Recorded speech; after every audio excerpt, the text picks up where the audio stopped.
வசனம்லாம் படிச்சீங்களா? படிச்சீங்களா? சொல்லக்கூடாது சொல்லியிருக்கல. Very good. சரி, ஓகே. இன்னும் பெரிய அண்ணன் மாதிரிலாம் காணும் பின்னாடி. ஓகே, சரி. நாள் 3, இந்த நாள் 3 வந்து எப்படி ஸ்டார்ட் பண்ணலான்ட்டாங்க? நாள் 2, சாரி, நாள் 2 எப்படி ஸ்டார்ட் பண்ணலாம் அப்படின்னு யோசிக்கும் போது ஒரு ஐடியா. விக்டர், என்னாச்சு? ஒன்றும் இல்லை. சரி, உட்காந்துக்கோங்க பாய்ஸ்.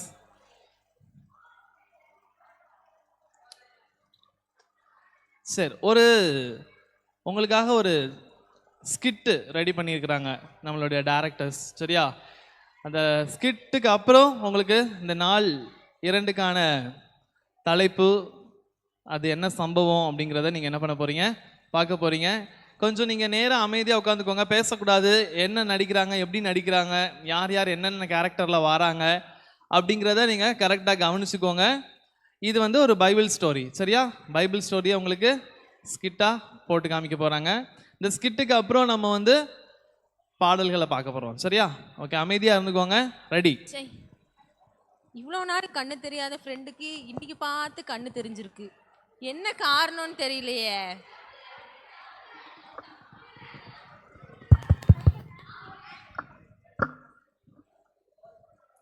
சே, இன்னைக்கு பார்த்து என் ஃப்ரெண்டுக்கு கண்ணு தெரிஞ்சிருக்கு. எதுக்கு கூப்பிட்டானே தெரியலையே. இவ்வளோ நாள் இருந்தானா செத்தானானே தெரியல. அவனை வேற ஆளை காணும். முன்னாடியே வந்து காத்துட்டு இருக்க வேண்டியிருக்கு. ஃபோன் பண்ணி வர சொன்னேன், இன்னும் ஆளை காணுமே. ஏய் தோழரே, ஏலே எப்படி இருக்க? நல்லா இருக்கேன். பாத்திரம் நல்லா இருக்கீங்களா? எல்லாரும் சூப்பரா இருக்கீங்களா? அப்படியே அமைதியாவே இருங்க, அதான் உங்களுக்கு நல்லது, எனக்கும் நல்லது. என்ன நண்பா கூப்பிட்ட? வேற எதுக்கு கூப்பிட போறேன், கொஞ்சம் பணம் தேவைப்பட்டுச்சு. எங்க அப்பா கிட்டலாம் அவ்வளோ வசதி இல்லை. உங்க அப்பா தான் பெரிய பணக்காரன் சொல்லுவில்ல. இவ்வளோ நாள் எங்க போனேன்? ஏம்மா, பணம் தேவைப்படும் போது தான் ஒருத்தங்களை நினைப்பே வரும். உனக்கு தெரியுமா அது?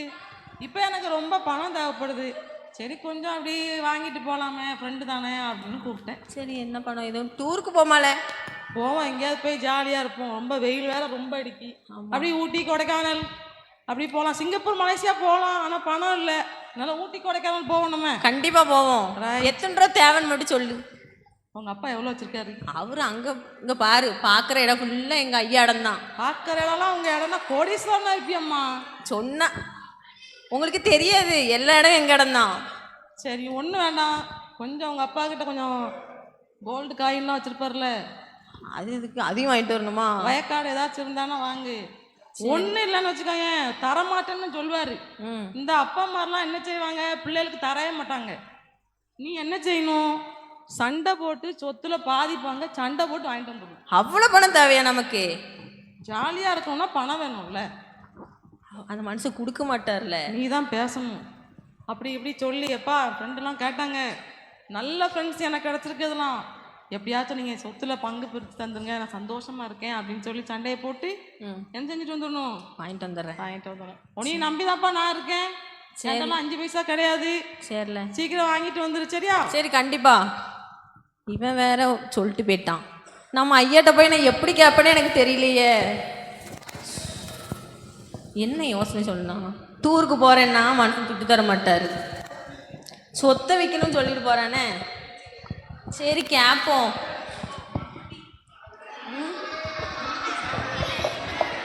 எப்பா எப்பா. என்ன மகனே, இவ்வளோ நேரம் எங்கே போன? காலையிலேருந்து அவனை பார்க்கவே முடியலையே. இல்லைப்பா, ஃப்ரெண்டு கூப்பிட்டான்ட்டு போனேன். ஒரே ஃப்ரெண்டு தான். ரொம்ப நாள் கழிச்சு பார்த்துருக்கேன்ப்பா அவனை. ஏப்பா, எனக்கு துட்டு தேவைப்படுதுப்பா. எவ்வளோப்பா வேணும் உனக்கு? நான் தூர பிரயாணம் போகிறேன், அதனால எனக்கு கொஞ்சம் சொத்தை மட்டும் என் பங்கை கொடுத்துட்டீங்கன்னா நல்லா இருக்கும். துட்டு வேணா தரேன், சொத்துலாம் தர முடியாதுப்பா. எப்பா, நான் தூர பிரயாணம் போகிறேன்ப்பா, தாங்கப்பா. ஏப்பா, நண்பர்கள் போறியே, நண்பர் உன்னை ஏமாத்திட்டாங்கன்னா என்ன பண்ணுவேன்? எங்கள் நண்பர்கள் ரொம்ப சுத்தமான தங்கம், உங்களுக்கு தெரியாது. நம்பி வீண் போயிடாதப்பா. அதெல்லாம் எனக்கு தெரியும்ப்பா, என் ஃப்ரெண்ட்ஸை பற்றி. ரொம்ப பேசுறியப்பா. தாங்கப்பா, எனக்கு இப்படிலாம் தர முடியாதுப்பா. கண்டிப்பாக எனக்கு தந்துதான் ஆகணும்ப்பா. கேட்காதப்பா. நான் வாண்ட பேசல, சத்தட்டாம இரு. தம்பி எங்க கூட இருப்பா. அமைதியா இருக்க போறியா இல்லையா? எப்பா தாங்கப்பா. என்னப்பா இப்படி சொல்ற? எப்பா தாங்கப்பா, அவன் பேச்ச கேட்காதீங்க, நான் கேட்கம்ல. போய் எட்டு வாங்க. சரி என்ன பண்ண? மனுஷன் போகிறான், நிறைய எடுத்து கொடுத்தா நல்லா இருக்கும். ஏலே அமைதியா இல்லை. தம்பி போவாதையா. என்ன இருக்கு உள்ள? உள்ள என்ன இருக்குது? சவுண்டு கேட்கா? சரி நிறைய இருக்கப்பா. ஏன் பார்த்து கீழே விழுந்துடாம கொண்டாங்க. இது என்னது?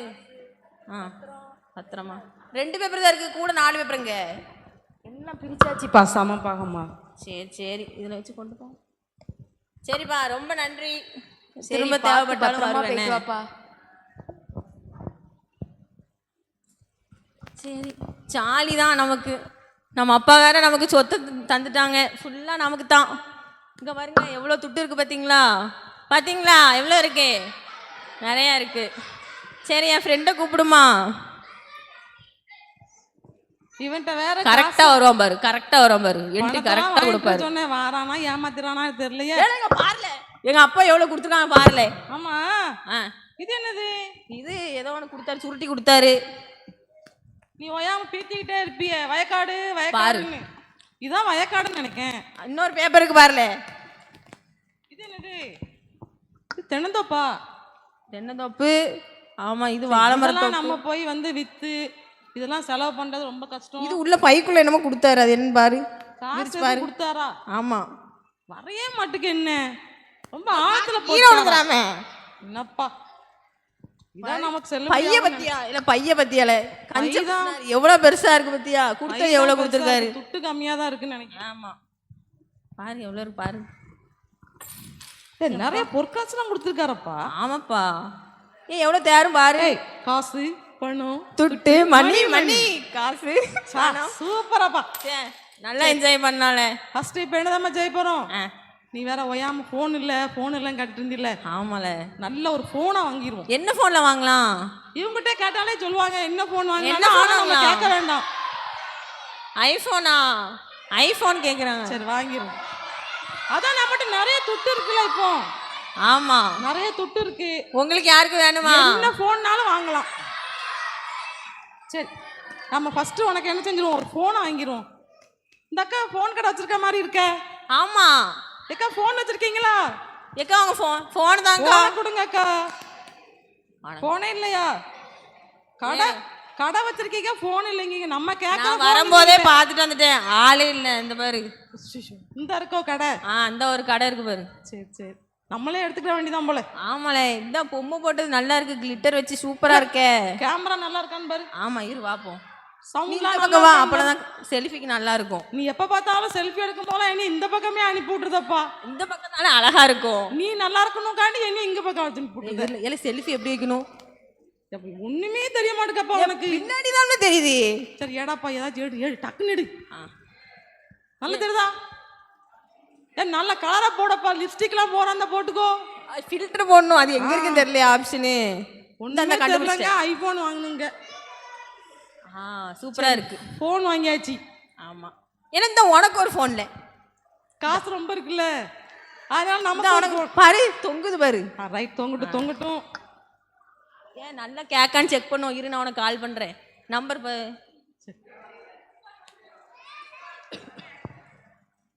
என்ன ரிங்கு போக மாட்டேங்கி, ஓட்ட போனா இருக்குமோ? சரி வேணாம். வாட்ச் வாங்கணும்னு சொன்னீங்களா? அடுத்து ஆமா நல்ல வாட்சா வாங்கிட்டு அந்த வாட்ச் நல்லா இருக்கு பாருங்க. அந்த அக்கா தந்துருவாங்க, கேட்டவொடனே தந்துருவாங்கன்னு நினைக்கிறேன். ஆமா கேட்கறதுக்கு முன்னாடி கழட்ட ஆரம்பிச்சிட்டாங்க. சரி நம்ம வேற என்னதாச்சும் இன்னைக்கு எங்கேயாவது போலாமா? ஜாலியா காசு வேற நிறைய இருக்கு. என்ன பண்ணனு இல்ல பப்புக்கு போமாலே. வேண்டாப்பா, எங்க வீட்டுல மாலை நல்லா இருக்கும். எடுத்துடுவாங்க எங்க அம்மா. பரவாயில்ல, ஒடிய போய் கூட்டத்தை பத்தியா எனக்கு சேர கழட்டி அடிக்கணும். வேற எங்கேயாச்சும் போவோம். வாழை போவோம். எங்கேயாச்சும் வேற எங்கேயாச்சும் போவோம்ப்பா. சரி அப்ப நான் உனக்கு ஒரு இடத்துக்கு கூட்டு போறேன். ரைட் வாரேன். அப்படியாகல போயிட்டு இப்படியாகல வந்து இந்த இடத்துல நின்றுமா? பணம் கையில இருந்ததுன்னா 2 தடவை அங்க போகணும், 2 தடவை இங்க போகணும். ஆமா ஏலே வண்டில ஏறியா இங்க போவோம். இங்க போணுமா? ஏலே இந்த பக்கமா? எப்போ உன் பைக் என்னப்பா இப்படி இருக்கு, ஓட்டையா இருக்கு? ஓட்டையால இல்ல. அப்ப புது பைக் வாங்கிருமா? ரொம்ப டயர்டா இருப்பேன். ஆமாலே, தூங்கு கொஞ்ச நேரம். நான் அந்த சைடுல உட்காந்து தூங்குவேன். சரி காலையில எந்திரிச்சு ஏலே நைட் அதுக்குள்ள தூங்க சொல்ற ஏலே சரக்கு நீ தூங்கினாதானப்பா என் வேலையை நான் முடிக்க முடியும். ஏன்னா என்ன நான் சரக்கு கேட்டேன், நான் சரக்கு ஆல்ரெடி வாங்கி வச்சுட்டேன் மத்துக்கோ. ஏன்னா வா உட்காரு சேர்ந்து குடிப்போம். நான்லாம் சரக்குலாம் அடிக்கல, நீ உட்காந்து அடிச்சிட்டு செவனேன்னு தூங்கு. சரி நேரம் ஆகுது. நான் ஒன்று நினச்சி வந்தேன், அவ தூங்கவே மாட்டுக்காங்க. என்ன என்ன சரக்கு வேற குடிக்க மாட்டேங்க, இவன் எப்போ தூங்கி குடிக்காமலாம் இருக்க மாட்டானே, ஒரு படியா இருக்க சுத்தி சுத்தி வாரம். ஏன்னா வா குடி. எப்போ உயிரை வாங்காதப்பா, குடியப்பா நீ. சரி சப்பா இவன் எப்போ தூங்குவான்னு தெரியல.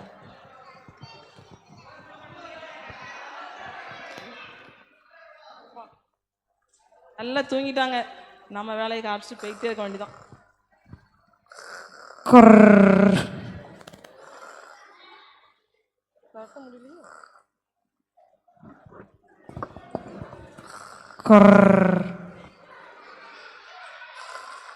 பணம் நிறைய இருக்கணுன்னே ஏகப்பட்ட வாட்சி வளையல், நமக்கு இன்னைக்கு லாபம் தான். சரக்கு நல்ல வேலை செய்யுது, வேற என்ன. Right okay. சரி கொசு தொல்லை தாங்க முடியலப்பா.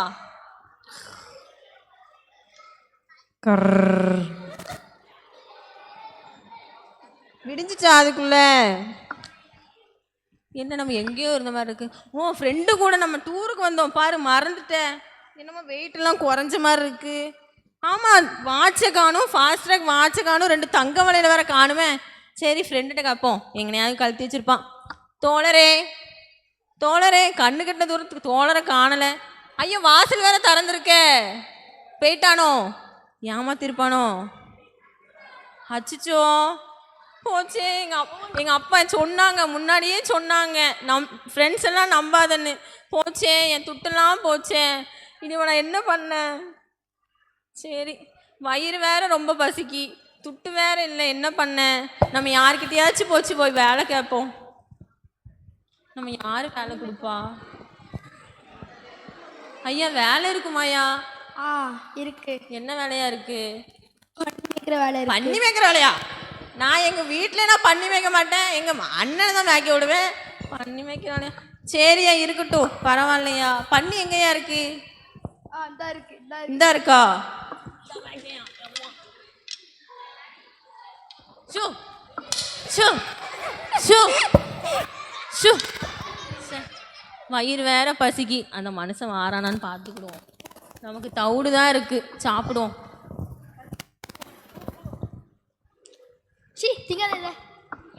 சரி இந்த படுவாய் மனுஷன் தள்ளி விட்டாரு. ஐயா வயிறு ரொம்ப பசிக்கியா, சாப்பிட்டுக்கிறேயா? இல்லை சாப்பிடக்கூடாது. சே நான் ரொம்ப வெளியே போ.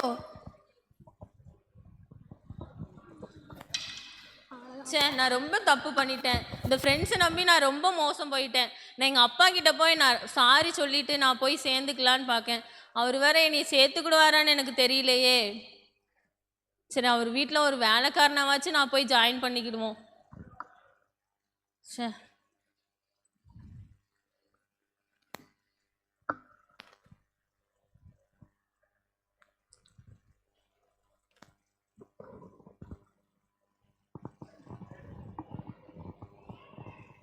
என் மகனே பார்க்க அப்பா மாதிரி இருக்கு.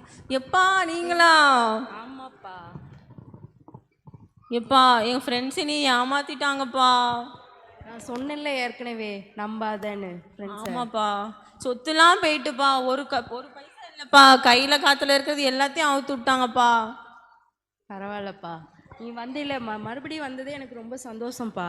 அப்பா தகப்பனே, பரத்துக்கு விரோதமாகவும் உமக்கு முன்பாகவும் பாவம் செய்தேன்.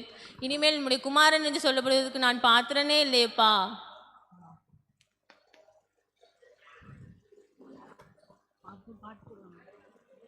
வேலைக்காரன்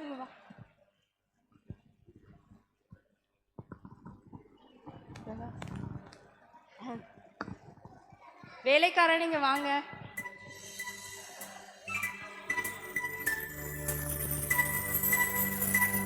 உயர்ந்த வஸ்திரத்தை எனக்கு கொண்டு வாங்க.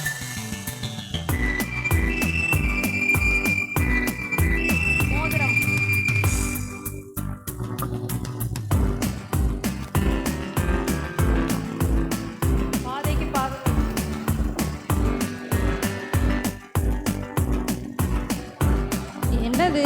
நம்ம வீடு தானா?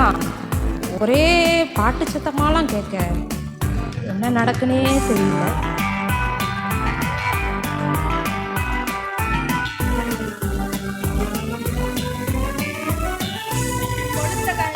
என்ன விசேஷம் எங்க வீட்டுலன்னு தெரியலையே, ஒரே பாட்டு சத்தமா கேக்குதப்பா. என்ன விசேஷம்? உங்களுக்கு யாராவது தெரியுமா எங்க வீட்டுல என்ன விசேஷம்? தெரியலையே.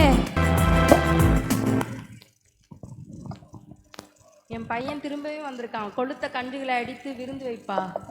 சரிம்மா. இப்பதான் மியூசிக்.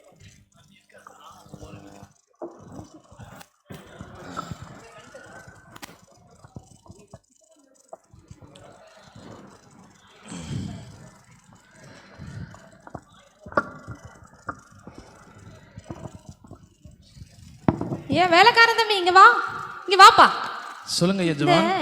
எதுக்கு இங்க பாட்டுலாம் படிக்கி? ஐயோ, நம்ம உங்களுக்கு வீட்ல தெரியாதா? எல்லாம் சந்தோஷமா இருக்காங்க. என்ன விசேஷம் தம்பிமா? நம்ம இளையண்ணாச்சி போனாங்கல்ல, காணாம போனாங்கல்ல. ஆமா, நம்ம தம்பி இளைய குமாரன். ஆமா, அவங்க திரும்பி வந்துட்டாங்க. அதான் ஐயா ரொம்ப சந்தோஷமா இருக்காங்க. ரொம்ப மகிழ்ச்சியா அவங்க வந்து தடப்புடல விருந்தெல்லாம் நடக்க போலயே. கண்டிப்பா இருந்தா இப்ப ஐயா வந்து ஒரு கண்ணுக்குட்டி அடிக்க சொல்லியிருக்கிறாங்க. நான் போய் அடிச்சிட்டு வரேன். நானும் இந்த வீட்டில தான் இருக்கேன். என் நண்பர் கூட சேர்ந்து ஒரு நாள் கூட எனக்கு கிடையாது. ஏன் தான் எங்க அப்பா இப்படி இருக்கார்? அவன் காணாம போனான்ல, திரும்பியும் வந்திருக்கானோ? சரி, நம்ம வீட்டுக்குள்ளே போக வேண்டாம், இங்கே நின்று பார்ப்போம். மகனே, மகனே இங்க வாப்பா. வாப்பா. வேண்டாம், வாப்பா. நீங்க ஏன் நண்பர்களெல்லாம் கூப்பிட்டு நாங்க எப்பவும் உங்க கூடயே இருக்கேன், ஆனா அவன் வந்ததுக்கு மட்டும் நீங்க இப்படி விசேஷமா விருந்துலாம் வச்சிருக்கீங்கப்பா. நீ எப்போதும் என் கூடயே இருக்க. அவன் இப்பதான் போயிட்டு தூர தேசம் போயிட்டு இப்பதான் வந்திருக்கான் பட்டு.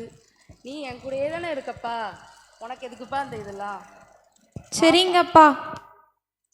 தம்பி நல்லா இருக்கியாப்பா? நல்லா இருக்கேனே. உங்க பேச்ச அப்பமே கேட்டிருக்கணும்னே. நீங்க இருந்திருக்கலாம்.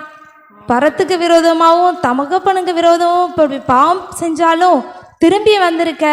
உன்னை ஏசப்பா மனம் திரும்பி நம்ம கூட வச்சிருக்காரு.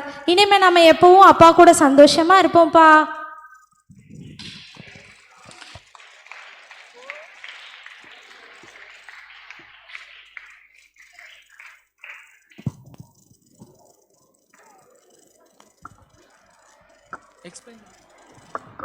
Explain.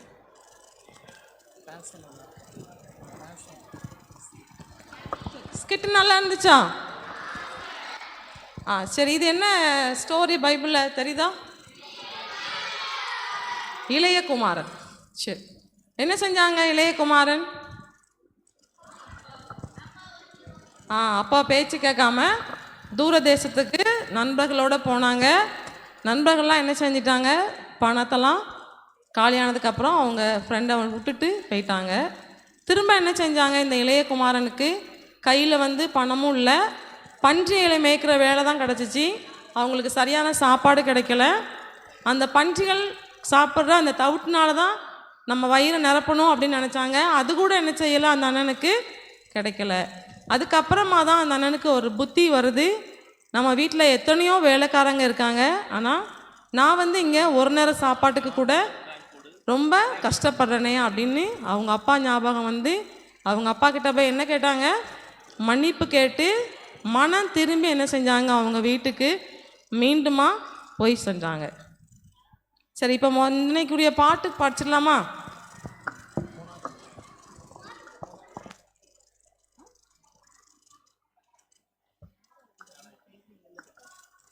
சரி, சாங் நம்பர் 4.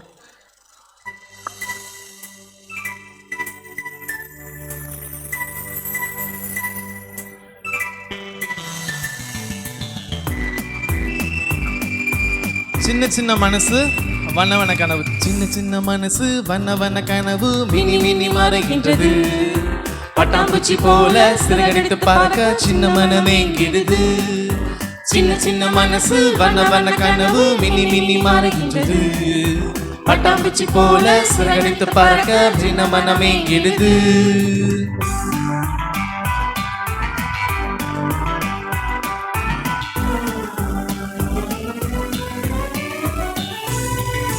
மாயை தேடி ஓடிய சென்றான் இளைய குமாரனே, பட்டபின் புத்தி வந்ததும் ஓடி வந்தான் டாடியிடமே. உலக மாயை இழுத்திடும் உன்னை உதறி தள்ளிடு நீ, இயேசுவே வழியும் ஜீவனுமானவர் ஓடிய வந்திடு நீ, ஓடிய வந்திடு நீ, ஓடிய வந்திடு நீ, ஓடிய வந்திடு நீ. சாங் ஈஸியா இருக்கா? ஈஸியா பாடிடலாமா? இன்னும் ஒரு தடவை பாடுறீங்க, அதுக்கப்புறம் நம்ம ஆக்ஷன் கற்றுக்க போறோம். சரியா? சத்தமா பாடுவீங்களா? ஓகே.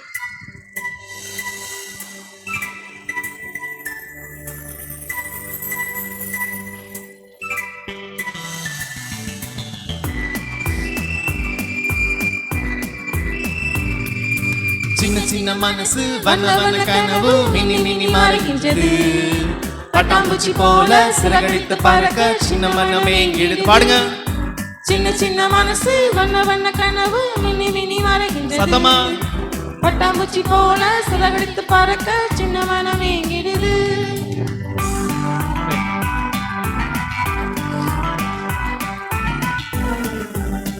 ரெடியா? மாயை தேடி ஓடிய சென்றான் இளைய குமாரனே, பட்டபின் புத்தி வந்ததும் ஓடி வந்தான் டாடியிடமே.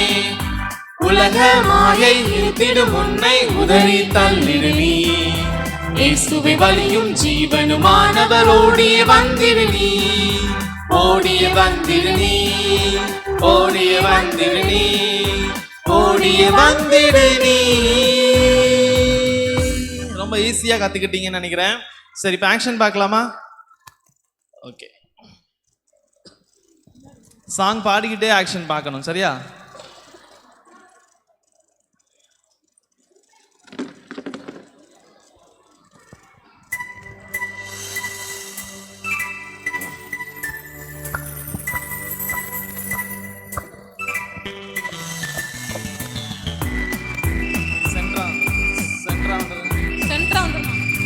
சின்ன சின்ன மனசு வண்ண வண்ண கனவு மினி மினி மறைகின்றது, பட்டாம்பூச்சி போல சிறகடித்து பறக்க சின்ன மனமே இடுது. சின்ன சின்ன மனசு வண்ண வண்ண கனவு மினி மினி மறைகின்றது, பட்டாம்பூச்சி போல சிறகடித்து பறக்க சின்ன மனமே இடுது.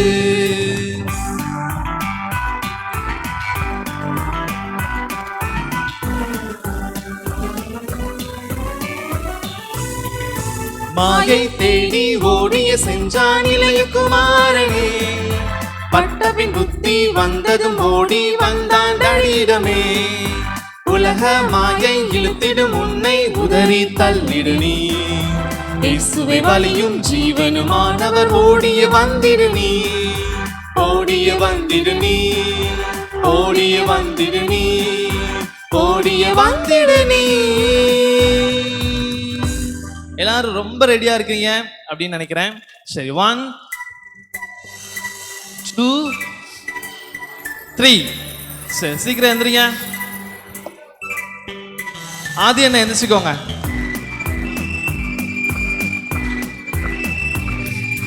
சின்ன சின்ன மனசு வண்ண வண்ண கனவு மினி மினி மறைகின்றது, பட்டாம்பூச்சி போல சிறகடித்து பறக்க சின்ன மனமே இடுது. சின்ன சின்ன மனசு வண்ண வண்ண கனவு மினி மினி மறைகின்றது. சூப்பர். பட்டாம்பூச்சி போல சிறகடித்து பறக்க சின்ன மனமே இடுது. வெரி குட் தம்பி.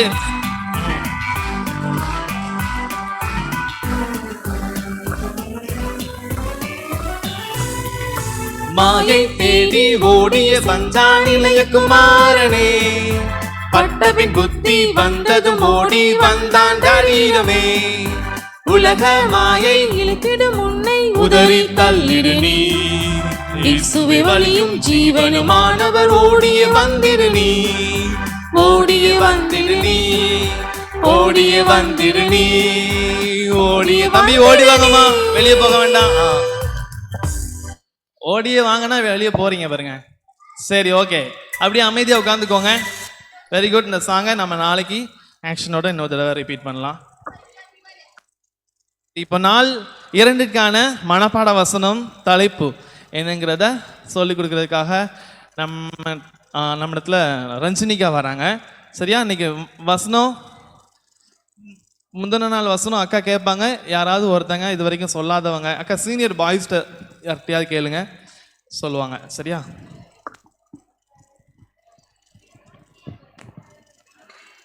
வசனம் படிப்போமா? இப்போ நேரத்தில் வசனம் யாரெல்லாம் தெரியும்? சீனியர்ல இருந்து ஒரு ஆள் வந்து சொல்லுங்க பார்ப்போம்.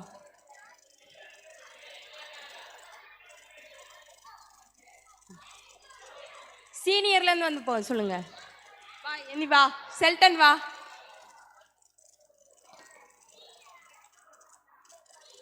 செல்டன் வா, வந்து சொல்ல வா. வந்தா பிரைஸ்பா. ஸ்வீட்டி வாரியா? வா, இந்த வா, அமைதியா இருங்க. இந்த அக்கா வாரா.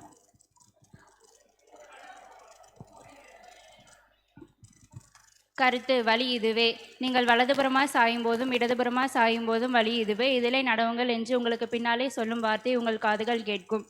ஏசாயா 30:21. இந்த அக்காவுக்கு பிபிஎஸ் கிளாஸ் பண்ணுவோமா? இந்தா அவ பேரண்ட் பிரீதா. பிரீதா தான் தேவன்.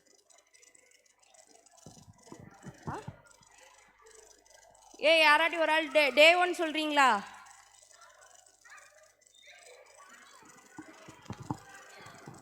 வழி இதுவே, இயேசுவே வழி, நானே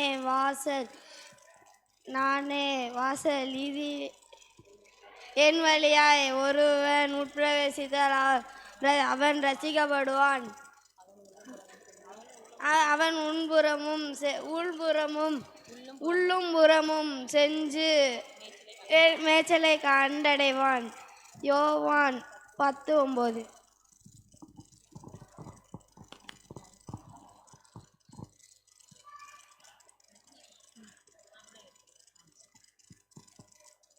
இன்னைக்குள்ள வசனம் பார்ப்போமா?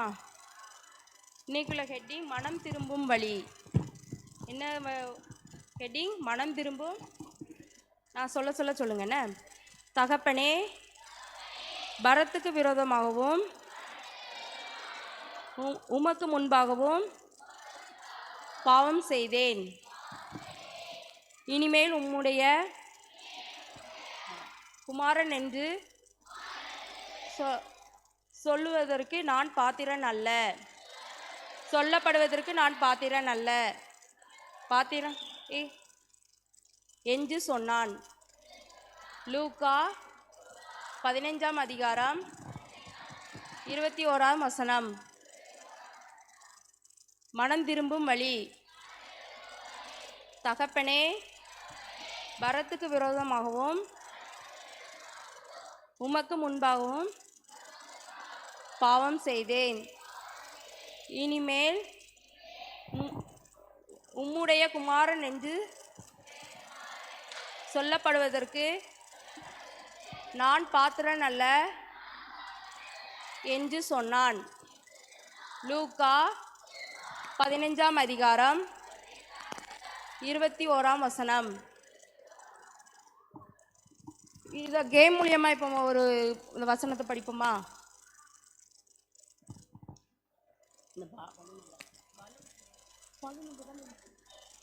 சரியா போச்சு.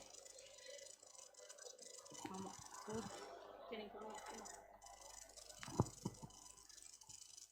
நல்லா தெரிஞ்சவங்க இந்த வசனம் தெரிஞ்சவங்க ஒரு ஆள் வாங்க. வா.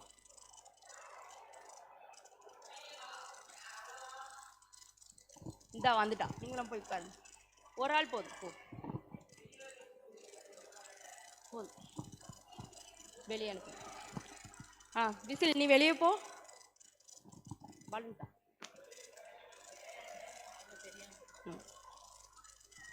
இந்த கேம் என்னன்னா, நான் பலூன் யார் கையிலாட்டி கொடுத்துருவேன். கொடுக்கச்சில இந்த வசனத்தை மெதுவாக தூரமாக இருந்தால் மெதுவாக சொல்லணும். அந்த பலூன் யார் கையில் இருக்கோ சவுண்டா எல்லாருமே சவுண்டா சொல்லணும். அவங்க கண்டுபிடிக்கணும் இந்த பலூன் யார் கையில இருக்கு, எந்த ரோல இருக்கு அப்படின்னு சொல்லிட்டு.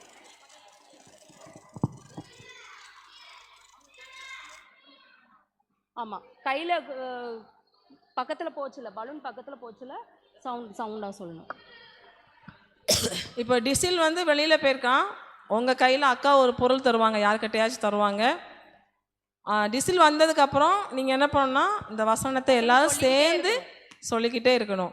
இப்போ ஒருவேளை ஜெஸ்ஸுக்கிட்ட இருக்குது அப்படின்னு வச்சுக்கிடுவோமே, அப்போ டிசில் வந்து ஜெஸ்ஸு பக்கத்தில் வரும்போது நீங்கள் என்ன செய்யணும், சத்தமாக சொல்லணும். சரியா?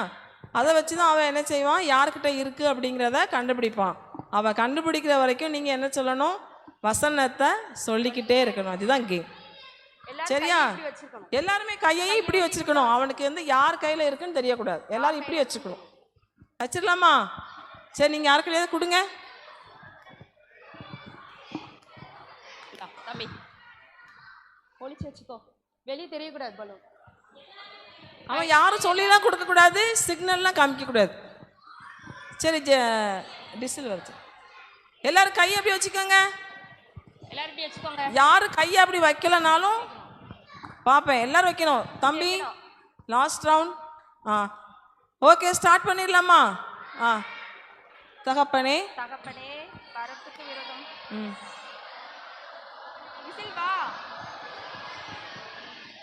மெதுவா சொல்லணும், சவுண்ட் கம்மியா சொல்லணும்.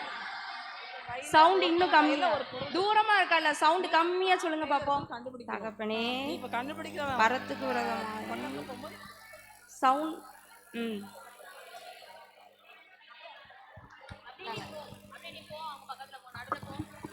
சரி. தகப்பனே தகப்பனே பரத்துக்கு விரோதமாகவும் உமக்கு முன்பாகவும் பாவம் செய்தேன். இனிமேல் உம்முடைய குமாரன் என்று சொல்லப்படுவதற்கு நான் பாத்திரன் அல்ல என்று சொன்னான். தகப்பனே பரத்துக்கு விரோதமாகவும் உமக்கு முன்பாகவும் பாவம் செய்தேன். இனிமேல் உம்முடைய குமாரன் என்று சொல்லப்படுவதற்கு நான் பாத்திரன் அல்ல என்று சொன்னான். தகப்பனே பரத்துக்கு விரோதமாகவும் உமக்கு முன்பாகவும் பாவம் செய்தேன். இனிமேல் உம்முடைய குமாரன் என்று சொல்லப்படுவதற்கு நான் பாத்திரன் அல்ல என்று சொன்னான். தகப்பனே பரத்துக்கு விரோதமாகவும் உமக்கு முன்பாகவும் பாவம் செய்தேன். இனிமேல் உம்முடைய குமாரன் என்று சொல்லப்படுவதற்கு நான் பாத்திரன் அல்ல என்று சொன்னான். லூக்கா 15:21. தகப்பனே பரத்துக்கு விரோதமாகவும் உமக்கு முன்பாகவும் பாவம் செய்தேன். இனிமேல் உம்முடைய குமாரன் என்று சொல்லப்படுவதற்கு நான் பாத்திரன் அல்ல என்று சொன்னான். தகப்பனே பரத்துக்கு விரோதமாகவும் உமக்கு முன்பாகவும் பாவம் செய்தேன். இனிமேல் உம்முடைய குமாரன் என்று சொல்லப்படுவதற்கு நான் பாத்திரன் அல்ல என்று சொன்னான். தகப்பனே பரத்துக்கு விரோதமாகவும் உமக்கு முன்பாகவும் பாவம் செய்தேன். இனிமேல் உம்முடைய குமாரன் என்று சொல்லப்படுவதற்கு பாத்திரன் அல்ல என்று சொன்னான். திசைல்வா, நவுண்டு போய் பக்கத்துல போய் பாரு, எல்லா இடத்துக்கும் போலாம். தகப்பனே பரத்துக்கு விரோதமாகவும் உமக்கு முன்பாகவும் பாவம் செய்தேன். இனிமேல் குமாரன் என்று சொல்லப்படுவதற்கு நான் பாத்திரன் அல்ல என்று சொன்னான். தகப்பனே பரத்துக்கு விரோதமாகவும் உமக்கு முன்பாகவும் பாவம் செய்தேன். இனிமேல் உம்முடைய குமாரன் என்று சொல்லப்படுவதற்கு தகப்பனே பரத்துக்கு விரோதமாகவும் யார் பக்கத்துல நாங்க சத்தமா சொல்றோமோ அத வச்சு கண்டுபிடி. உமக்கு முன்பாகவும் எல்லாரும் வசனம் சொல்லணும். Very good. வேற யாராவது ட்ரை பண்றீங்களா? சரி, நாளைக்கு சரி, டைம் ஆயிட்டு. அடுத்து வந்து உண்மை சம்பவம் பார்க்க போறோம். எல்லாரும் உட்காருங்க. தேங்க்யூ.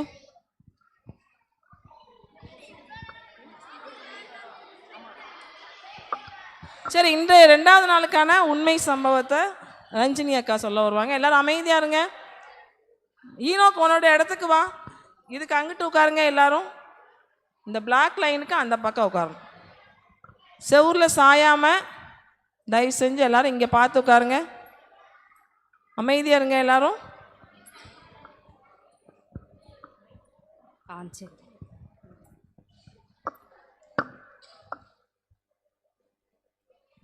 இன்னைக்குள்ள உண்மை சம்பவம் பார்ப்போமா?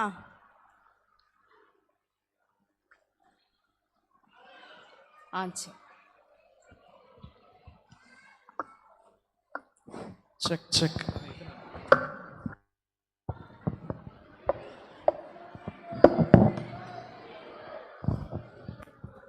நம்ம வட இந்தியாவில் உள்ள ஒரு கிராமத்தில் உள்ள ஒரு மிஷினரியை பற்றி நம்ம இப்போ பார்க்க போகிறோம். சரியா? 1889 செப்டம்பர் மாதம் 3ஆம் தேதி வட இந்தியாவில் உள்ள பாட்டியாலா ஒரு கிராமத்தில் வந்து சுந்தர் சிங் என்பவர் பிறந்தாங்க. அவங்க வந்து சிறு வயதிலிருந்தே அவங்க அப்பா அம்மா வந்து அவங்க செல்வ சீமானாக வளர்த்தாங்க. அப்படி வளர்க்கச்சில் வந்து அவங்களோட சீக்கிய மதத்தை உள்ளவங்களை வந்து அவங்க வந்து சீக்கிய மதத்தை தான் அவங்க பெருசாக இது பண்ணாங்க.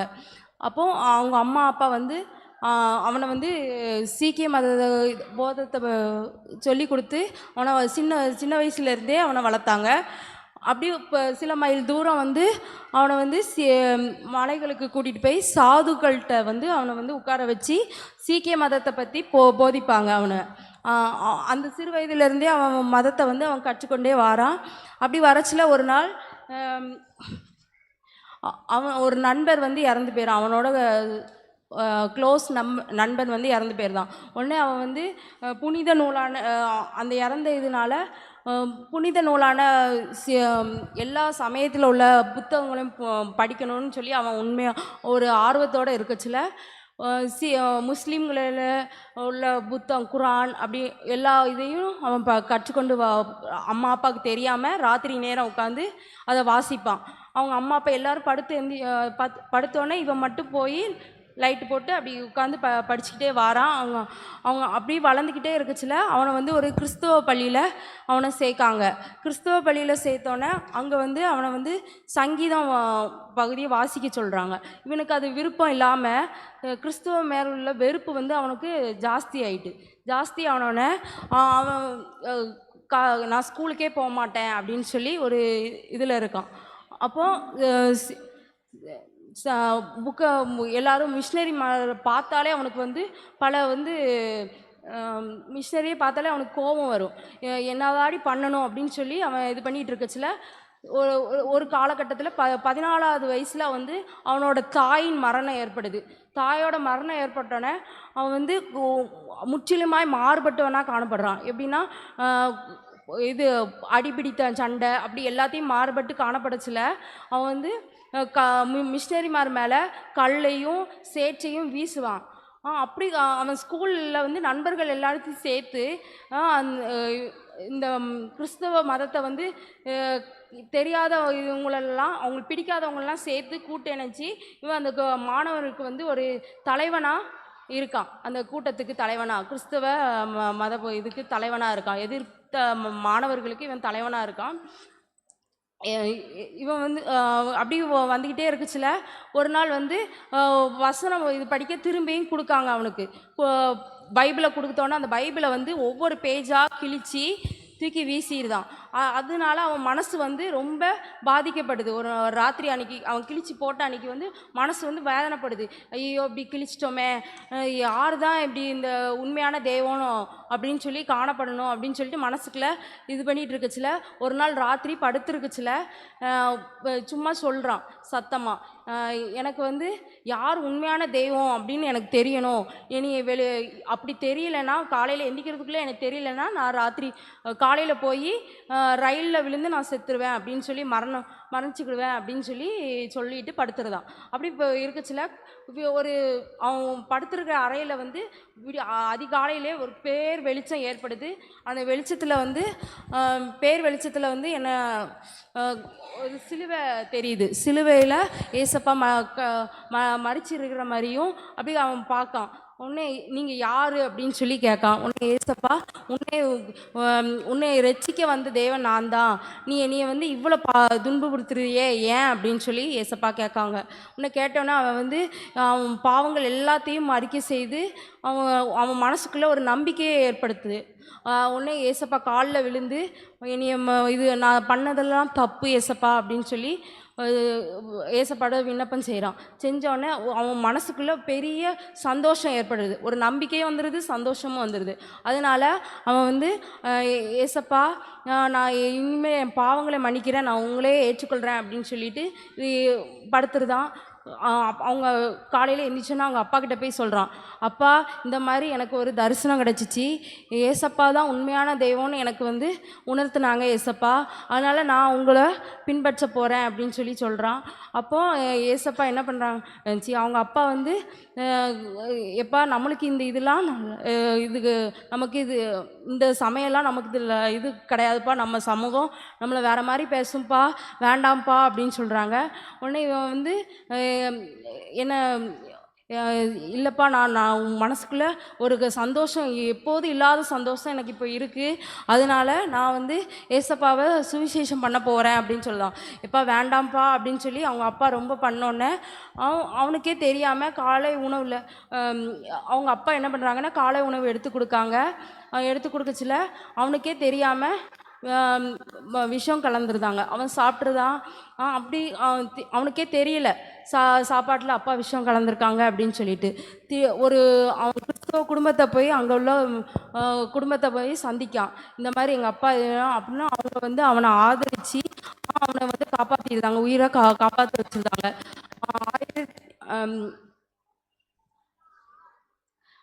அப்புறம் 16வது வயதில் அவன் வந்து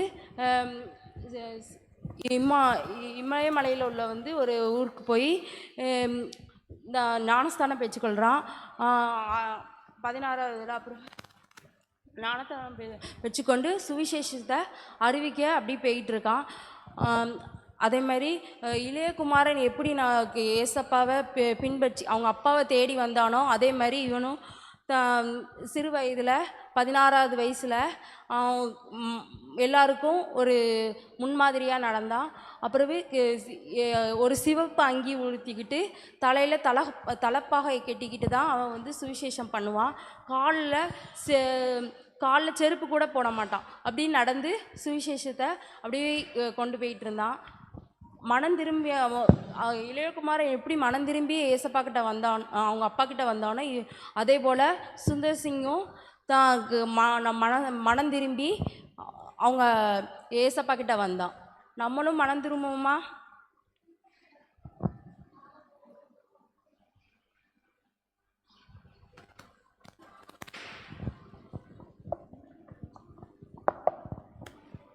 சரி, அடுத்து இன்னைக்கு எத்தனாவது நாள்? 2வது நாள். 2வது நாள் என்ன ஸ்பெஷல்? தொடர்கதை ஸ்டார்ட் பண்ணிடலாமா? சரி, எல்லாரும் பொறுமையாக இருங்க, தொடர்கதை சொல்கிறதுக்கு வருவாங்க.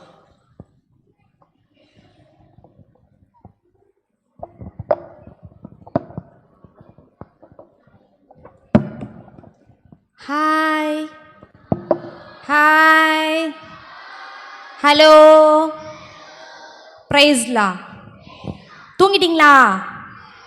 Hi hello Priscilla. இந்த பக்கத்தில் பின்னாலெல்லாம் அண்ணன் மாதிரி தூங்கிட்டு இருக்காங்க, எழுப்பிடுங்க. Hi hello பிரைஸ்லா. சரி, போன வருஷம் நம்ம விபிஎஸ்ல என்ன தொடர்கதை பார்த்தோன்னு இருக்கா தெரியுமா? யாராச்சும் சொல்லலாமா? பிளாக் மோசஸ், வேற மின்டி. தொடர்கதை நம்ம நாடகமெல்லாம் போட்டோம், அப்படி தானே பார்த்தோம்ல. இந்த வருஷமும் அதே போல் ஒருத்தங்களை பற்றி நம்ம பார்க்க போகிறோம், சரியா? நம்முடைய தென்னிந்தியாவில் பரிசுத்த தோமா அவர்களுக்கு பின்னால் அநேக வட மாநிலத்தை சேர்ந்த வெளிநாடுகளில் இருந்த அநேக மிஷினரிகள் நம்முடைய தென்னிந்தியாவுக்கு வந்து அநேக சுவிசேஷத்தை அறிவிப்பதற்காக பல பாடுகள், உபத்திரவங்கள், கஷ்டங்கள், இங்கே இருக்கிற வெயில்னால சாப்பாடுனால ரொம்ப கஷ்டப்பட்டாங்க. அது மாத்திரமல்ல, இங்கே என்ன பண்ணாங்க, கோதுமை மணிகளாக மடிஞ்சும் போனாங்க. அப்படிப்பட்ட இந்த இந்திய தேசத்தில் அவங்களுக்கு பின்னால் நம் தென்னிந்தியாவிலிருந்து அநேக வாலிபர்கள் தங்களுடைய வாழ்க்கையை அர்ப்பணித்து வட இந்தியாவுக்கு போய் ஏசப்பாவை பற்றி அறிவித்தாங்க. அது மாத்திரம் இல்லை, இங்கிருந்து அநேகர் எழும்பி பல இடங்களில் இப்போவும் சொல்லப்போனால் குருமார்களாக, ஊழியர்களாக, சுவிசேஷகர்களாக, தனி பிரதிநிதிகளாக கூட அநேகர் எழும்பி ஊழியம் செஞ்சிட்டு இருந்தாங்க. இப்படிப்பட்ட ஒரு விடுமுறை வேதாகம பள்ளியில் ரட்சிக்கப்பட்டு தன்னுடைய வாழ்க்கையை ஏசப்பாவுக்காக அர்ப்பணித்து ஒரு சில வாலிபர்கள் என்ன பண்ணாங்கன்னா இந்த விடுமுறை வேதாகம பள்ளிக்கு அப்புறம் தினமும் மாலை வேளையில் கூடி ஜெபிப்பதை வச்சுருந்தாங்க. இங்கே எத்தனை பேர் நம்மளுடைய VBS 10 நாள் முடிஞ்சதுக்கப்புறம் நாங்கள்லாம் கூடி ஜெபிக்க போகிறோம்னு சொல்கிறது? கை தூக்கலாமா? ஜெபம் பண்ணுவீங்களா? ஜெபம் பண்ணுவீங்களா? உங்களுக்கு நேரம் கிடைக்கும் போதெல்லாம் என்ன பண்ணணும்? நீங்கள் என்ன பண்ணணும்? நண்பர்களாக கூடி உங்களை போன்ற சிறுவர்களுக்காக என்ன பண்ணணும்? ஜெபிக்கணும். அப்படி ஜெபிக்கிறதுக்காக ஒரு கூட்ட வாலிபர்கள் கூடுனாங்க. நான் தேசத்தை அழிக்காதபடி திறப்பிலே நிற்கவும் சுவரை அடைக்கவும் தக்கதாக ஒரு மனிதனை தேடினேன் அப்படின்னு சொல்லி ஏசப்பா அங்கலாய்த்து கொண்டு இந்திய தேசத்தை நோக்கி பார்த்துட்டு இருந்தாங்க.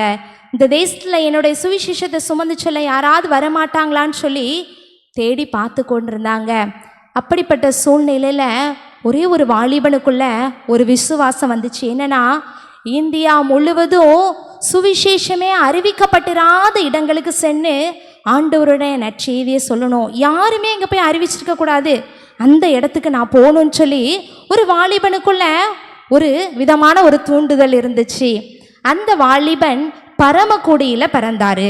அவர் தன்னுடைய வீட்டில் ஒரு நல்ல முக்கியமான இடத்துல இருந்தார். அது மாத்திரம் இல்லை, நல்லா படிச்சிருந்தாரு. ஒரு பேராசிரியர் பணியை தன்னுடைய கையில் வச்சிருந்தாரு. அதை எல்லாவற்றையும் உதறிவிட்டு தேசத்தில், இந்திய தேசத்தில் இருக்கிற மக்களுக்காக சுவிசேஷத்தை அறிவிக்க சென்றார்.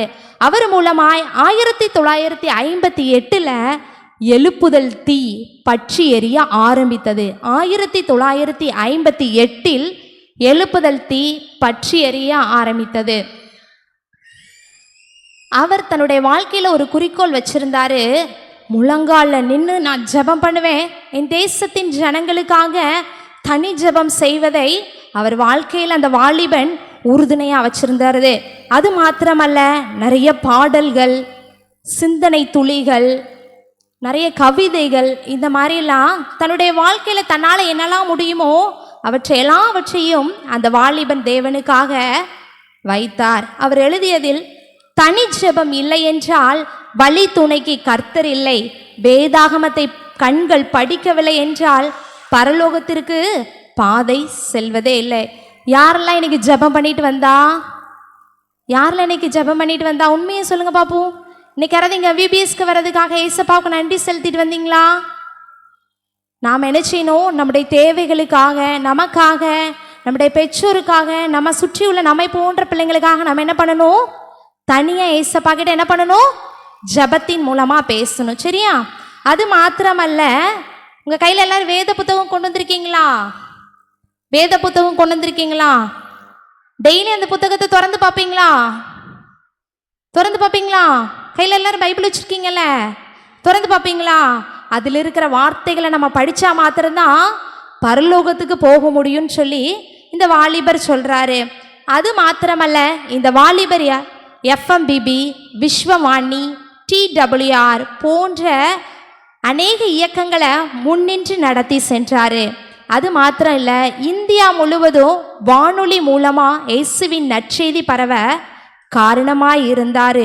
நம்ம இந்தியர்கள் பரலோகத்தை நிரப்பணும்னு பாரத்தோடு உழைச்சார் அந்த வாலிபர். அவரை நம்மளுடைய திருச்சபைகள், நம்மளுடைய தென் தமிழகம் தென்னிந்தியாவின் பவுல் என்று அழைக்குது. தென்னிந்தியாவின் பவுல் என்று அவரை அழைக்கிறாங்க. அப்படிப்பட்ட இந்த அழகான வாலிபர் அவருடைய வீட்டில் ரொம்ப சந்தோஷமாக வாழ்ந்து வந்தார். அவங்க வீட்டில் ரொம்ப ரொம்ப ஹாப்பியாக இருந்தாங்க. அவங்க அம்மா என்ன பண்ணாங்க தெரியுமா? ஒரு நாள், பிள்ளைங்களா சாப்பிடுவாங்கம்மா,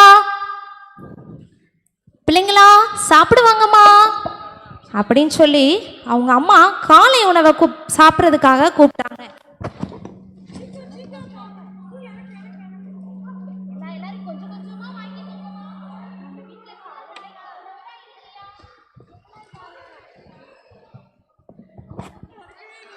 இவ்வளோதானா? ஆமாம்மா, ஏசப்பா இன்னைக்கு காலையில் நமக்கு இவ்வளோதான் கொடுத்துருக்காங்க இப்படி என்று சொல்லி அந்த வீட்டில் அவங்க அம்மா காலையில் அவங்க பிள்ளைங்களை கூப்பிட்டு பிள்ளைங்களுக்கு காலையில் முறுக்கு தான் உணவாக கொடுத்தாங்க. அவங்க வீட்டில் இதுதான் அவங்களோட சாப்பாடு. இன்னைக்கு காலையில் நீங்கள் என்னெல்லாம் சாப்பிட்டீங்க? இன்னைக்கு என்ன சாப்பிட்டோம்? இட்லி சாப்பிட்டோம், கேசரி சாப்பிட்டோம். சாப்பிட்டீங்களா? எல்லாரும் கல்யாண வீட்டுக்கு போய் சாப்பிட்டோம், அப்படிதானே? ஆனால் அவங்க வீட்டில் அவங்க அம்மா என்ன தான் கொடுத்தாங்க? முறுக்கு தான் கொடுத்தாங்க. அதுவும் ஒரு முறுக்கை உடைச்சு தான் 10 பிள்ளைங்களுக்கு என்ன பண்ணாங்க? கொடுத்தாங்க. அந்த வீட்டில் 5வது மகனாக எமில் அப்படின்னு சொல்லி ஒரு வாலிபர் பிறந்தார். சரியா? இந்த எமில் அண்ணாவோட அப்பா பேரு ஒய் நவமணி. எமில் அண்ணனின் அப்பா பெயர் ஒய் நவமணி. எமில் அண்ணனோட அப்பா பேரு ஒய் நவமணி. அவர் ஒரு குருவானவராக என்ன பண்ணாங்க? பணி செய்து வந்தாங்க. அவங்க அம்மா பேரு கிரேஸ். அவங்க அம்மா பேரு கிரேஸ். அந்த ஒய் நவமணி ஐயா வந்து ஒரு நல்ல வேத பண்டிதர். அப்படி இப்படி அல்ல, இந்த நம்ம கையில் இருக்கிற வேதாகமத்தை மாத்திரம் அந்த ஐயா படிக்கலை, தனக்கு தெரிஞ்ச அநேக வேத புத்தகங்களை ஆராய்ச்சி செய்வதில் ரொம்ப வல்லவர். அதை படித்து அதில் இருக்கிற கருத்துக்களை தன்னுடைய பிள்ளைகளுக்கும் என்ன பண்ணாங்க அப்படின்னா சொல்லி கொடுத்தாங்க.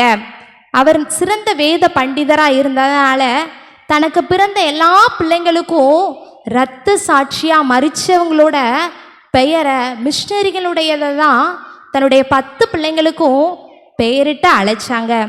பிரான்ஸ் நாட்டில் தனது 12வது வயதில் இரத்த சாட்சியாக மரித்த பிளாட்டினா அப்படிங்கிறவங்களோட பெயரை தான் அவங்களுடைய மூத்த மகளுக்கு வச்சாங்க. 12 வயதில் மரித்த பிளாட்டினா அப்படிங்கிறவங்களோட பேரை தான் தன்னுடைய மகளுக்கு, மூத்த மகளுக்கு வச்சாங்க. அது மாத்திரமல்ல, அநேக இரத்த சாட்சிகளின் பேரை தான் அவங்க பிள்ளைங்களுக்கெல்லாம் வச்சாங்க. அவங்க பிள்ளைங்க பேர் என்னன்னா பெலிஸ்டியாஸ், பிலிப், பேச்சுவா, Emil, Hepzibah, Beulah, Agnes, Eben மற்றும் ஜட்சன். உங்களுக்கு நோட் பண்ணுறதுக்காக அந்த அண்ணன் ஸ்லைடில் போடுவாங்க. அவங்களுடைய 10 பிள்ளைங்களோட பேர் நோட் பண்ணிக்கோங்க.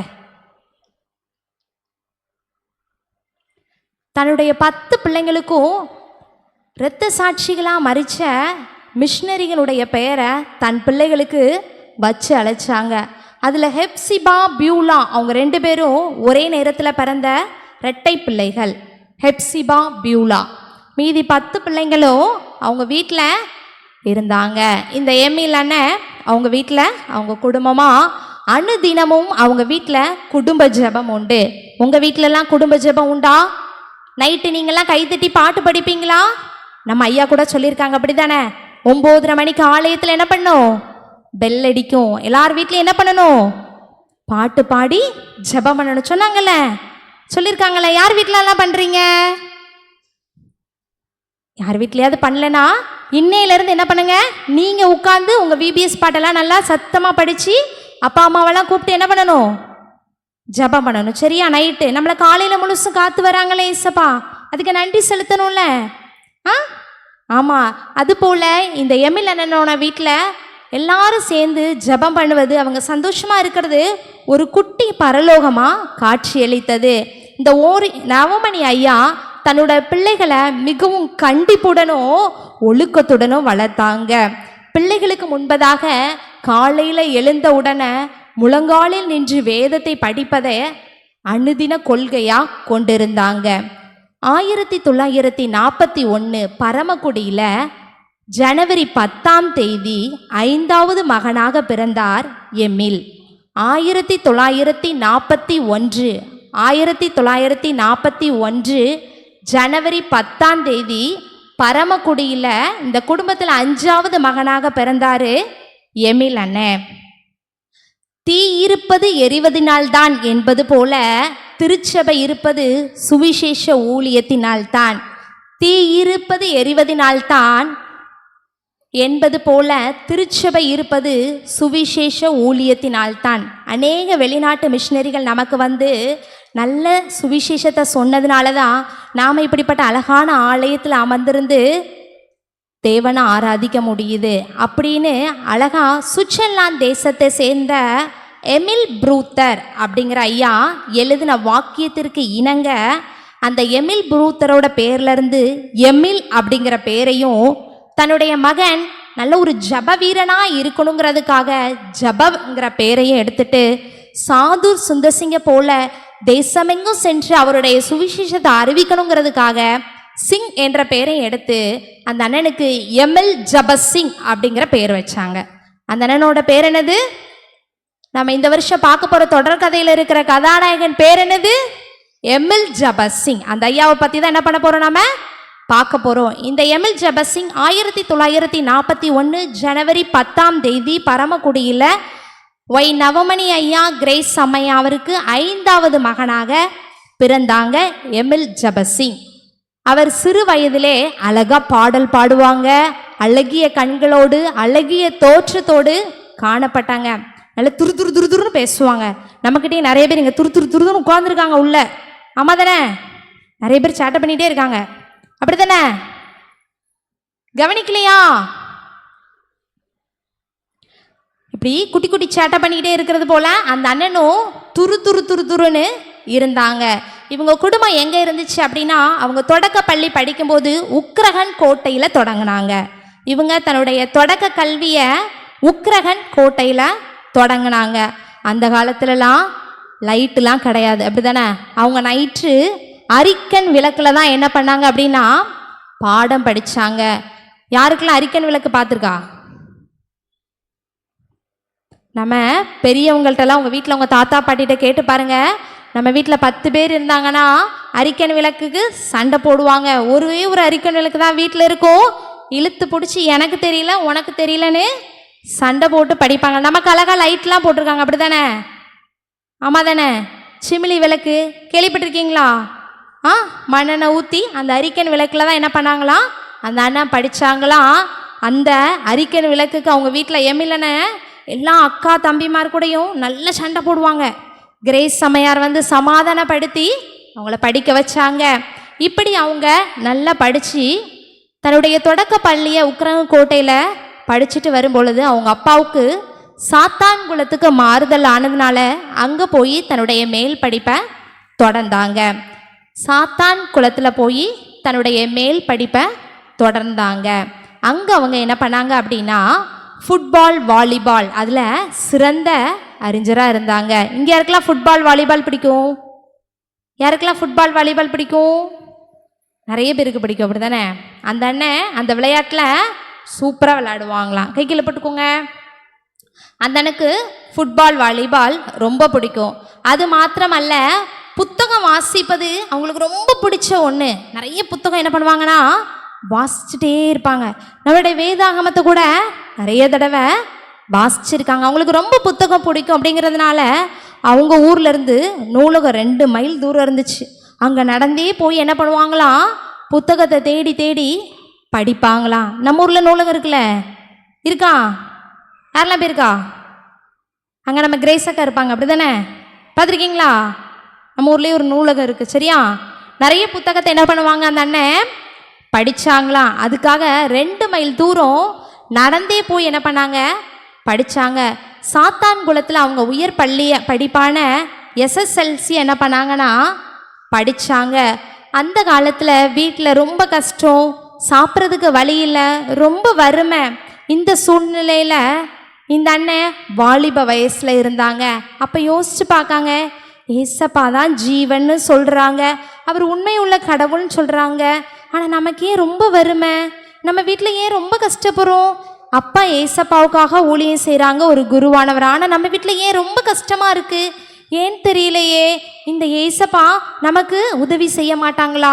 நம்ம டெய்லி பைபிள் படிக்கும், டெய்லி ஜெபம் பண்ணுறோம், டெய்லி குடும்ப ஜெபம் பண்ணுறோம், ஆனாலும் நம்ம வீட்டில் இந்த வறுமைங்கிறது போகவே மாட்டேக்கே அப்படின்னு சொல்லி யோசிச்சுட்டு இருந்தாங்க. 10 பிள்ளைங்க காலையில் என்ன தான் சாப்பிட்டாங்க? முறுக்கு தானே சாப்பிட்டாங்க. அப்படின்னா அவங்க வீட்டில் ரொம்ப கஷ்டம், அப்படி தானே? சாப்பிட்றதுக்கே வழி இல்லாத சூழ்நிலை. அந்த இடத்துல இந்த அண்ணன் என்ன பண்ணாங்க அப்படின்னா டெய்லி காலையில் உங்களை போல் பைபிள் வாசிக்கல, நைட்டு குடும்ப ஜெபத்தை கட்டடிச்சுட்டு பாட்டி வீட்டில் போய் தூங்குறது, சித்தி வீட்டில் போய் தூங்குறது, அத்தை வீட்டில் போய் படுத்து தூங்கிடுறது, இப்படியெல்லாம் என்ன பண்ணாங்க அந்த எமிலனை தன்னுடைய குடும்ப ஜெபத்தை கட்டடிச்சுட்டு அவங்க வீட்டிலேருந்து என்ன பண்ணிடுவாங்க காணாமல் போயிடுவாங்க. இப்படி அந்த அண்ணன் என்ன பண்ணாங்கன்னா தேவனிடத்திலிருந்து தன்னுடைய உறவை கொஞ்சம் கொஞ்சமாக விலக்கிட்டே வந்தாங்க. நம்மளாம் வீட்டில் இருந்தனா ஏதாவது தெரில ஏதோ புதுசாக வண்டி போச்சுன்னா நம்ம ஊர்லலாம் போவோம். பழைய இரும்பு பித்தளைக்கு பெரிச்சபலம் அதுமாதிரி ஒரு தகர டப்பா வண்டி வரும், அப்படி தானே வரும்ல? ஆ, சின்ன பிள்ளைங்களா அந்த வண்டி சவுண்டை கேட்டால் வெளியே எட்டி பார்ப்பீங்களா மாட்டிங்களா? எட்டி பார்ப்பீங்களா? மீன் வண்டி வரும், பழ வண்டி வரும், எல்லாம் வெளியே வந்து பார்ப்போம்ல. அதே போல் இந்த எமிலனை வீட்டில் இருக்கும்போது தெருவில் ஒரு கூட்டு ஜனங்கள் நடந்து போனாங்க. அவங்க என்ன சொல்லிட்டே போனாங்கன்னா, கடவுள் இல்லை, கடவுளை நம்புகிறவன் முட்டாள், கடவுள் இல்லை, கடவுளை நம்புகிறவன் முட்டாள் அப்படின்னு சொல்லிட்டே போனாங்க. இது இந்த எமிலனோட காதில் கேட்டுச்சு. கடவுள் இல்லை, கடவுளை நம்புகிறவன் முட்டாள், இது எங்கேயோ கேள்விப்பட்டிருக்கோமே அப்படின்னு யோசிச்சு பார்த்தாங்க. இந்த அண்ணன், ஆண்டவர் இல்லை என்று மதிக்கட்டன் தன் இருதயத்திலே சொல்லி கொள்கிறான். இந்த வசனத்துக்கு இது ஒத்து போதே, இவங்க என்ன சொல்கிறாங்க அப்படின்னு சொல்லி வீட்டிலேருந்து அப்படியே வெளியே வந்தாங்க. போய் பார்க்க போனாங்க. அவங்க சொன்னாங்க, ஏழை பணக்காரன்லாம் இல்லை, இது ஒரு நல்ல கடவுளே கிடையாது, எல்லாரும் சமம் அப்படின்னு சொல்லி அந்த கூட்டத்து ஜனங்கள் என்ன பண்ணிட்டாங்கன்னா கோஷம் போட்டுக்கிட்டே போயிட்டு இருந்தாங்க. ஏழையே கிடையாது அப்படின்னு சொன்னோடனே, ஏழை கிடையாதா, அப்போ நமக்கு வறுமை கிடையாது போலையே, இவங்க சொல்கிறது தான் உண்மையாக இருக்குமோ அப்படின்னு சொல்லி அவங்க மனசு மாற ஆரம்பிச்சது. அப்படியே அவங்க பின்னாலே போனாங்க. அவங்க யார் அப்படின்னா கம்யூனிஸ்டிய கொள்கையை பரப்புற கூட்டத்தார். கடவுள் இல்லை, கடவுளை நம்புகிறவன் முட்டாள் என்று சொல்லி கம்யூனிஸ்டிய கூட்டத்தார் பண்ணுற பிரச்சாரத்துக்கு பின்னால் என்ன பண்ணாங்க அப்படின்னா போனாங்க. அது போனது மாத்திரம் இல்லை, இது என்ன சொல்கிறாங்க, இது ஏன் அப்படின்னு சொல்லி புத்தகங்களை தேடி தேடி படித்தாங்க. அதில் குறிக்கப்பட்டதுலாம் நல்லா இருக்கே, அப்போனா நமக்கு வறுமையே கிடையாது போலன்னு சொல்லி கொஞ்சம் கொஞ்சமாக ஏசப்பா கிட்ட இருந்து விலகி விலகி விலகி வெளியே வந்தாங்க. அது மாத்திரம் அல்ல, கம்யூனிஸ்ட் கொள்கையினுடைய தலைவராக இருந்த ஈவேரா பெரியார் அப்படிங்கிறவரை போய் சந்தித்து அவர் கூட சேர்ந்து தன்னுடைய கொள்கையை பரப்புவதில், அதாவது கம்யூனிஸ்டிய கொள்கையை பரப்புவதில் உடனாளா ஒரு நல்ல ஒரு லீடராக போய் ஜாயின் பண்ணாங்க. இப்படி இருந்த இந்த அண்ணன் என்ன படிச்சிருந்தாங்கன்னா எஸ்எஸ்எல்சி வரைக்கும் முடிச்சிருந்தாங்க. அவங்க வீட்டில் ரொம்ப வறுமைனால வெளி இடத்துக்கெலாம் போய் படிக்க வைக்க முடியல. அதனால் அவங்க அப்பா என்ன செஞ்சாங்க அப்படின்னா 1957 ஜூலை மாதத்தில் பாளையங்கோட்டையில் உள்ள பிஷப் சார்ஜன் ஆசிரியர் பயிற்சி பள்ளியத்தில் சேர்ந்து படிக்க ஆரம்பித்தாங்க. 1957 ஜூலை மாதத்தில் பாளையங்கோட்டையில் இருக்கிற பிஷப் சார்ஜன் ஆசிரியர் பயிற்சி பள்ளியத்தில் என்ன பண்ணாங்க, போய் சேர்ந்து படிக்க ஆரம்பித்தாங்க. படித்தது மாத்திரம் அல்ல, அங்கே நல்ல கம்யூனிஸ்டிய கொள்கைக்காக தன்னுடைய நேரங்களை செலவிட்டாங்க. நிறைய புத்தகங்களை படித்தாங்க, நிறைய கவிதைகளை எழுதினாங்க, நிறைய நாடகங்களெல்லாம் கல்லூரிகள், பள்ளிகள், வீதிகள் எல்லாத்துலேயும் போய் நடித்து காட்டி கடவுள் இல்லை, கடவுளை நம்புகிறவன் முட்டாள் அப்படின்னு சொல்லி பறைசாற்ற சென்றாங்க. இவங்க அப்பா யாரு? எம்எல்ஏனோட அப்பா யாரு? ஒரு குருவானவர். அவங்க அப்பா யாரு? குருவானவர். அப்போ அவங்களுக்கு எப்படி இருந்திருக்கும்? எல்லாரும் குருவானவர் பையன் இந்த மாதிரி கம்யூனிஸ்டிய கொள்கையை பரப்பினா எப்படி பேசுவாங்க? தப்பா பேசுவாங்க, அப்படி தானே? குருவானவருடைய பையனே இப்படி பண்ணிட்டான் அப்படி சொல்லி ரொம்ப பேச ஆரம்பித்தாங்க. அது அவங்களுடைய அப்பா அம்மாவுக்கு ரொம்ப கஷ்டமாக இருந்தது. ஆனால் அவங்க அப்பா அம்மா அவங்கள திட்டலை, எம்எல்ஏ ஒன்றுமே செய்யலை. என்ன செஞ்சாங்கன்னா ஆண்டவருடைய பாதத்தில் போட்டு முழங்கால் படிட்டு தினமும் இரவும் பகலும் கண்ணீரோடு ஜெபம் பண்ணாங்க. இசப்பா என் பிள்ளையை மாற்றுங்க, நான் என்ன நோக்கத்தோட எம்எல் ஜபசிங் பேர் வச்சேன், அவன் ஒரு நல்ல சுவிசேஷகனாக வருவான், ஜப வீரராக வருவான், இந்தியாவுக்காக சுவிசேஷத்தை எடுத்து செல்வான்னு சொல்லி எம்எல் ஜபசிங்னு பேர் வச்சனேன்னு சொல்லி அப்பா அம்மா 2 பேரும் கண்ணீரோடு அழுது என்ன பண்ணாங்கன்னா பல இரவுகள் ஜபம் பண்ணாங்க. அது மாத்திரம் அல்ல, எமிலனை ஒரு அழகான கம்யூனிஸ்ட் கொள்கையில் இருக்கும்போது பாடல் எழுதினாங்க. உறக்கம் தெளிவோம் உற்சாகம் கொள்வோம் அப்படிங்கிற ஒரு பாடல் வரிகளை கம்யூனிஸ்ட் கொள்கையில் இருக்கும்போது என்ன பண்ணாங்க அப்படின்னா எமில் அண்ணன் எழுதுனாங்க. அது அநேகர் மத்தியில் இந்த பாடல் என்ன ஆச்சு அப்படின்னா போய் சேர்ந்தது. அநேகரை கம்யூனிஸ்ட் கொள்கைக்குள்ளா திருப்புவதற்கு அது வழிதுணையாக இருந்தது. ஆனால் நாட்கள் கடந்து கடந்து சென்றது. அந்த கம்யூனிஸ்ட் கொள்கை மேலேயும் இந்த எமிலனுக்கு ஒரு ஆர்வமே இல்லை. அவங்க நிறைய கவிதைகள் எழுதுறாங்க, பாடல்கள் எழுதுறாங்க, நிறைய நாடகங்கள் எல்லாம் நடிச்சு காட்டுறாங்க. ஆனாலும் முடியல. பல தலைவர்கள் கம்யூனிஸ்ட்ல இருந்து சொல்றாங்க, இவங்க மறிச்சு போயிட்டாங்க, பஞ்சத்தினால இந்த குடும்பத்துல இப்படி நடந்துட்டு அப்படின்னு சொல்லும்போது எம்எல்ஏ தாங்கிக் கொள்ளவே முடியல. இந்த வறுமை ஒளியும் தானே நான் இது பின்னால போனேன், ஆனா என்ன இவங்க இப்படி சொல்றாங்கன்னு சொல்லி குழப்பத்தோட இந்த அண்ணன் என்ன பண்ணாங்க அப்படின்னு சொன்னா, அப்படி யோசிச்சுட்டே தெருவில் அப்படி நடந்து போய்கிட்டே இருந்தாங்க. ஒரு நாள் அப்படி இறந்து மாலை வேலையை அப்படி நடந்து போய்கிட்டே இருக்கும்போது 1958 ஜூலை மாதத்தில் நம்ம பாளையங்கோட்டையில் உள்ள நூற்றாண்டு மண்டபத்தில் சோஸ்திர பண்டிகைக்காக பிரதர் ஜாஸ்வா டேனியல் அவர்கள் என்ன பண்ணாங்கன்னா, மகிழ்ச்சி பத்திரிகையின் ஆசிரியர் என்ன பண்ணியிருந்தாங்க, கூப்பிட்டுருந்தாங்க. 1958 ஜூலை மாதத்தில் பாளையங்கோட்டை நூற்றாண்டி மண்டபத்தில் ஒரு ஸ்தோஸ்திர பண்டிகை நடந்தது. அந்த கூட்டத்துக்கு ஜாஷ்வா டேனியல் ஐயா தலைமை தாங்கி மகிழ்ச்சி அப்படிங்கிற பத்திரிகையின் ஆசிரியர் என்ன பண்ணியிருந்தாங்க, கூப்பிட்டுருந்தாங்க. இந்த வழியாக இந்த எம்எல்ஏனா அப்படியே நடந்து போய்கிட்டே இருந்தாங்க. அந்த கூட்டத்தில் இருந்து அந்த மகிழ்ச்சி பத்திரிகையின் ஆசிரியர் ஒன்று சொன்னார், டே வாலிபனே, என்னை போல கம்யூனிஸ்ட் கொள்கைக்கு பின்னால் போயிட்டு இருக்கிற வாலிபனே, நானும் இது போல ஏசப்பா இல்லைன்னு அறிவிச்சிட்டு இருந்தேன்.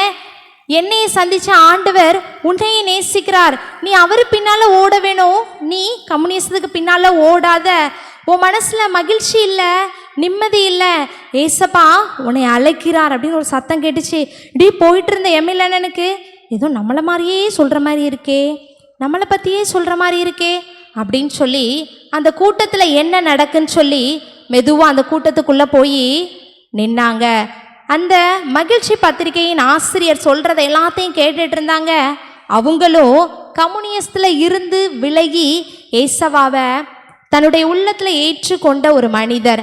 அவர் சொல்கிற எல்லா வார்த்தைகளையும் தூரத்தில் நின்று எம்எல்ஏனை கேட்டுட்டே இருந்தாங்க. இவர் சொல்கிறது எல்லாமே நமக்கு ஒத்து போதே, அந்த ஏசப்பாவை நாம் மனதுக்குள்ளே ஏற்றுக்கொள்ள வேண்டுமோ, அவர் நமக்கு விடுதலை தருவாரோ, இவர் யாரு, இவரை எப்படி நாம் மிஸ் பண்ணோம் இந்த கம்யூனிஸ்ட் கொள்கையில், இவர் என்ன பண்ணிட்டு இருந்தாரு அப்படின்னு சொல்லி யோசிக்க ஆரம்பிச்சாங்க. மேடையில் அந்த ஐயா வல்லமையாக பிரசங்கம் பண்ணிட்டு இருந்தாங்க. ஏசப்பானுடைய அற்புதங்கள், அடையாளங்கள், அது மாத்திரம் அல்ல, இந்திய தேசத்தில் வறுமை ஒழிகிறதுக்கு என்ன பண்ணணும் எல்லாவற்றையும் அந்த அண்ணன் சொல்லிகிட்டே இருந்தாங்க. தூரத்துலேருந்து இந்த எம்எல்ஏனை கேட்டுட்டே இருந்தாங்க. இந்த கூட்டம் முடிஞ்சவன அவர் யாருன்னு முதல்ல பக்கத்தில் போய் கேட்கணும், அவர் என்ன சொல்கிறாருன்னு கேட்கணும், அவர் என்ன பண்ணுறாருன்னு கேட்கணும்னு சொல்லி வேக வேகமாக அந்த கூட்டம் முடியுமான்னு பார்த்துட்டே இருந்தாங்க. கூட்டம் இறுதி வேலைக்கு வந்தது. அந்த அண்ணன் அந்த மகிழ்ச்சி பத்திரிகையின் ஆசிரியர் ஜெபம் பண்ணாங்க. கூட்டம் அப்படி மெதுவாக முடிஞ்சுது. முடிஞ்சவொடனே இந்த எம்எல்ஏ என்ன பண்ணியிருப்பாங்க, வேகமாக ஓடி அந்த மேடை பக்கத்தில் போனாங்க. அங்கே போய் என்ன பண்ணாங்கன்னு நாளைக்கு பார்ப்போம், சரியா? இல்லை ஜெபம் பண்ணுவோமா?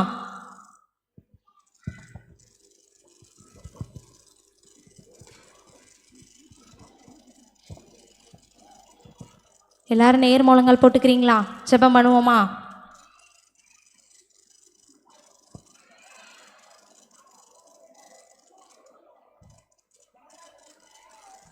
எல்லாரும் நேர் முழங்கால் போட்டுக்கோங்க. நாம் இன்னைக்கு தொடர்கதையில் பார்த்த அண்ணன் அவங்க அப்பாலாம் நேர் முழங்காலில் நின்று வேதத்தை வாசிப்பதை அவங்க குறிக்கோளாக கொண்டிருந்தாங்க. இந்த எம்எல் அண்ணனை போல் அப்பா அம்மாவும் உங்களுடைய பேரில் அநேக மிஷினரிகளுடைய பேரை வச்சிருக்கலாம். உங்களை செல்லம்மா நீ இப்படி வரணும்னு சொல்லி அழைக்கலாம். ஆனால் உங்களை ஏசப்பா ஒரு நல்ல வழியில் நடத்துவதற்காக வழி இதுவேன்னு வேதத்தில் இருக்கிற அநேக மகத்துவங்களை உங்களுக்கு காட்டிகிட்டு இருக்காங்க. அந்த பாதையில் போனாதான் நித்திய ஜீவனை நீங்கள் பெற்றுக்கொள்ள முடியும், பரலோக ராஜ்யத்தை சுதந்திர கொள்ள முடியும். ஜெபம் பண்ணுவோமா?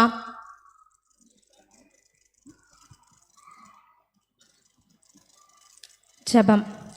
அன்புள்ள ஏசப்பா, இந்த அருமையான நாளிலும் தகப்பனே ஏசப்பா, நாங்கள் 2வது நாளை காண செய்து தகப்பனே விபிஎஸ்ல ஆண்டவரே மனம் திரும்பும் வழியை கற்றுக்கொள்ள எங்களுக்கு கொடுத்த கிருபைக்காக நன்றி செலுத்துகிறோம்ப்பா.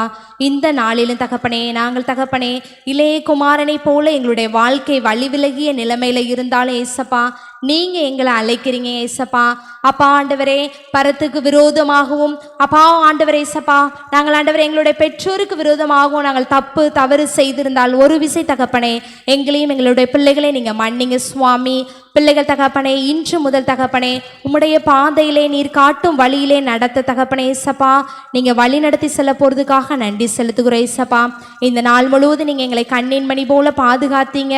இந்த தொடர்கதையில் சொல்லப்பட்ட எமில் அண்ணனை போல நாங்களும் தகப்பனே ஒருவேளை கர்த்தாவே எங்களுடைய இருதயத்துக்குள்ள கடவுள் இல்லை என்று சொல்லி இந்த உலகத்தில் எல்லா காரியங்களும் வறுமையில் இருக்குன்னு சொல்லி நாங்கள் யோசித்து கொண்டிருந்தாலும் நீர் ஒருவர் மாத்திரமே வழி என்பதை நாங்கள் பற்றி கொள்ள எங்களுக்கு கிருபை செய்ததுக்காக நன்றி செலுத்துகிறோம் ஏசப்பா. நீர் காட்டும் இந்த வேதத்தின் வழியிலே நடக்க ஒவ்வொரு பிள்ளைங்களையும் ஒவ்வொரு ஆசிரியரையும் நீங்கள் தகுதிப்படுத்துங்கப்பா. எங்களுக்கு கற்றுக் கொடுத்தது போல இயேசுவே உம்மை பற்றி கொண்ட வழியிலும் மனம் திரும்பி உம்மோடு வருகிற வழியிலும் நடந்து செல்ல எங்களுக்கு கிருபை செய்யுங்கப்பா. அப்படிப்பட்ட பாதையில் எங்களை வழிநடத்தி செல்ல போகிறதுக்காக நன்றி செலுத்துகிறோம். இந்த நாளின் மீதியான நேரங்களில் நிமிடங்களையும் பொறுப்படுத்திக் கொள்ளுங்க, வழி நடத்துங்க. இயேசு மூலம் ஜெபிக்கிறேன் நல்ல பிதாவே.